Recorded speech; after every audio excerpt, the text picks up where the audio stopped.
with At what point did she Oprah Winfrey. slag off the royal family? Well, she said they called her racist. You know, they were racist. She said they were. Did you actually watch the treated her interview, badly. Sue, or did you just I read the watched coverage it. of it? Okay, because that's not what I watched it. heard. Well, you're a big fan, obviously. Well, I am, but what I heard her say that if you look back at the interview objectively. What, objectively, like you, who called up with a huge dollop of sarcasm to slag Meghan off? Well, I definitely watched it with an open mind. Well, I heard her say that somebody in the royal family had made a comment about Archie's skin colour. That's undoubtedly racist, but she didn't identify them. Yes, and she did say that she liked the Queen and Prince Philip. Excuse me, there was two different versions of that. But that's what she said. Can we agree that that's what she said? There might be two different, but it's very different from what you said, which is that she went on Oprah and said the royal family is racist. She just, she told an anecdote about people making a comment about Archie's skin colour, which was... She told an anecdote which nobody had a chance to counter. The royal family weren't allowed to, come back on this. She just came out with all this. Well, they rubbish. didn't they? Didn't well, they? They didn't. Prince Harry said we're very much Oprah, not a racist family. Excuse me, Oprah Winfrey just sat there going, "Oh yes, that's terrible.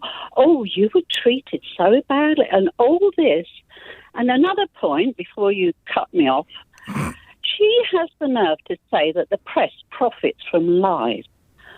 Well, how many lies has she told? None, as far as I can see. Well, she lied about helping with the writing of that book, Freedom. She lied about that. She said, "Oh, I never helped it at all." And then she didn't help to write it. She may have briefed some of the people that wrote it about what happened. Natasha Devon sat behind that LBC mic and faced down a caller who smugly branded Meghan Sussex's Oprah interview rubbish. It wasn't just a radio clash. It was a defining moment. A masterclass in how to shut down ignorance with facts, empathy, and razor-sharp clarity. That caller thought he was walking into a casual conversation where his outdated views would be validated. But instead, he got schooled, on live radio, by a woman who refused to let misinformation slide. And Natasha Devon didn't just defend Meghan in that moment. She defended every black woman who has ever been told to be quiet, every person whose mental health has been doubted, every individual who dared to speak their truth, only to be met with a wall of denial. That moment on LBC, that was a reckoning. Because let's be clear, Meghan Sussex didn't sit down with Oprah just to sip tea and tell stories. She sat down to survive, to breathe, to reclaim her narrative after years of abuse, gaslighting, and racial animus from both the media and the institution that was supposed to protect her. When Meghan told Oprah she had experienced suicidal thoughts, that she felt so isolated and unsupported that she didn't want to live anymore, she wasn't dramatizing. She wasn't playing a role. She was recounting what it's like to be a black woman inside a machine built to uphold whiteness, classism, and control. And yet, this LBC caller, a man with no proximity to her life or pain, thought he had the authority to label her experience as rubbish. That's not skepticism, that's cruelty dressed up as opinion. And Natasha Devon wasn't about to let that fly. She called it what it was, gaslighting, dangerous rhetoric, a prime example of the culture that silences women when they speak up, especially women of color. Natasha laid it out plainly.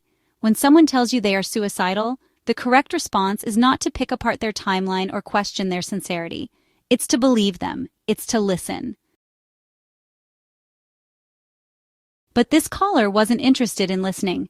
He wanted to dominate the conversation, to speak over Meghan's pain, to treat a deeply personal disclosure as if it were a PR stunt. That mindset is exactly why Meghan's interview was necessary in the first place. Because, people forget what Meghan endured. They forget the headlines comparing her to animals, and all those endless dog whistles about her being difficult, diva-ish, or not one of us. They forget the way she was scapegoated, blamed for riffs she didn't start, and dragged by tabloids for simply holding her baby bump. They forget the double standards between how she was treated versus Kate Middleton, how Kate was praised for touching her stomach while Meghan was mocked, how Kate was lauded for avocado toast, while Meghan's avocado was somehow linked to human rights violations. The media didn't just scrutinize Meghan, they dehumanized her. And inside the palace? According to her and Harry, they offered no protection, no support, no compassion. So when Meghan sat across from Oprah and said she couldn't take it anymore, that she asked for help and was told no, that she was afraid to be left alone, those weren't just sound bites, they were a cry from the edge of the cliff. And Harry confirmed it. He backed her up with the weariness of a man who had seen this movie before. He knew what happened to his mother. He watched it unfold in the 90s when Diana was devoured by that same press machine. And when he saw history repeating itself with Meghan, when the institution shrugged and said this is how it is, he knew he had to get his family out. That wasn't cowardice. That was courage. That was love in action. But to this LBC caller, none of that mattered. He reduced all of it, Meghan's mental health, her experience with racism, her desperation, to, well, rubbish. And that is precisely the kind of ignorance that fuels stigma. That tells people in crisis they won't be believed. That turns life-or-death moments into fodder for debate. Natasha Devon knew that. She knew that if she let this caller's view go unchecked, it would set a dangerous precedent, so she didn't argue with him for sport. She confronted him for the sake of truth. For every listener who had been doubted, dismissed, or gaslit. For the women suffering in silence. For the people whose trauma has been turned into tabloid headlines. And we have to be real about what this caller represents. He wasn't just a lone voice on the radio. He represented a whole segment of British society that is deeply uncomfortable with the idea of the monarchy being anything less than pristine. A society that worships at the altar of tradition, even when tradition is weaponized to uphold white supremacy. A society that would rather call a biracial duchess a liar than admit that the royal family might be flawed. That maybe, just maybe, the institution is more concerned with optics than with human lives. This is why Meghan's Oprah interview mattered, not because it was juicy, but because it shattered the illusion. It forced people to look at the royal family not as fairy tale characters, but as human beings capable of harm. It made people ask hard questions. Why didn't they help her? Why was security stripped away from a pregnant woman and her husband? Why was there concern over her child's skin tone? These weren't minor oversights. These were acts of neglect. And yet the backlash Meghan faced for speaking out was staggering. People called her dramatic, manipulative, a narcissist, labels meant to silence. But Natasha Devon refused to let those labels stand. She used her platform to remind the world, Meghan is not your villain, she is a survivor. And let's not forget, this same Meghan, so brutally attacked by the press, was still showing up for charity work, still smiling at royal engagements, still trying to do the right thing. While people were dissecting her every move, she was championing women's education, supporting mental health initiatives, helping survivors of the Grenfell Tower fire. She wasn't just surviving, she was serving. But the UK press? They couldn't stomach that. Because no matter how much good she did, Meghan was never going to be white, quiet, and subservient enough for the image they wanted. And instead of protecting her, the monarchy played the long game of silence, hoping the storm would pass while letting her be the lightning rod. Harry saw it all. And in that Oprah interview, you could see the pain in his eyes as he spoke. He wasn't just supporting his wife, he was finally freeing himself, admitting that his father had cut him off financially, that his brother wasn't returning his calls, that the firm had failed his family. That was no small thing. That was Prince Harry, the same boy who walked behind his mother's coffin, the same man who served in Afghanistan, laying his soul bare. And instead of praise for his honesty, he too was mocked, dismissed, labeled weak.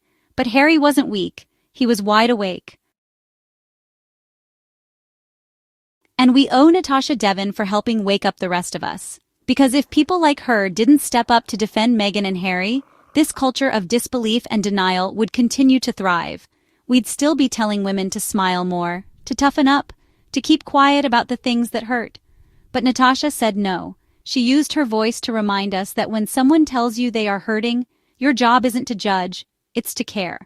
And when a caller like that tries to twist pain into performance, you don't give them a platform, you give them a fact check. So the next time someone tries to say Meghan's Oprah interview was rubbish, remind them of this. It changed lives. It opened eyes. And it revealed a truth that's been buried for far too long, that behind the palace gates, there's a woman who nearly lost her life to silence, and a man who gave up everything to save her. And that's not rubbish. That's history. That's love. That's revolution.